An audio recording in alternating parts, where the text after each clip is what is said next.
Hello mga kaaso, and for today's video, ito na naman si Robin. Gabi na, patawol-tawol yan at nagpapaawa. Kaya katabihan yung kanyang papa na si Bingo.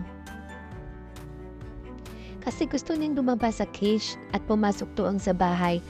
Dahil gusto niya doon manimig yung tiles. At doon makakagala siya, takbo siya doon sa loob ng bahay. Super cute talaga niya. Aliw na aliw talaga kami sa kanya.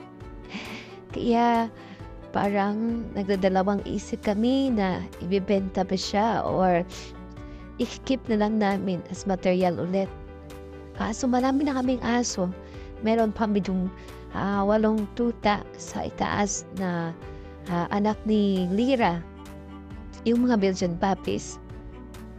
At super ingay-ingay na talaga ng bahay namin dahil marami na kami talagang aso. Mga 16, 17 na lahat yung aso dito sa bahay. At kapag tumaho silang lahat, ay Diyos ko po, nako. Super ingay eh. Minsan nga nakakahiya sa aming mga kapitbahay.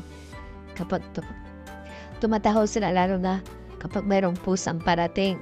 Naku, galit na galit talaga sila pag mayroong pusa. At yung pusa naman, ako Lord, pag tinahol ang aso, ay, magsistay pa at patingin-tingin. Minsan nga nakakainis. Ayan. Cute-cute yan, no? At ang dami pala niyang kumain na yan, ubus na. Bali 2 days pa lang dito sa amin si Robin. Kasi kinuha siya namin doon sa Victoria City, Negros Occidental. Shout out pala sa may-ari ng sa may ina ni Robin. Sa may-ari ng ina ni Robin. Ayan. Sa may gusto pala nito, we are selling this also. Kahit cute-cute niya, kahit lahat na rin namin i-dispose kasi marami na kami aso. At meron pa kaming isang dote na hinihintay na ma-release. Ayan.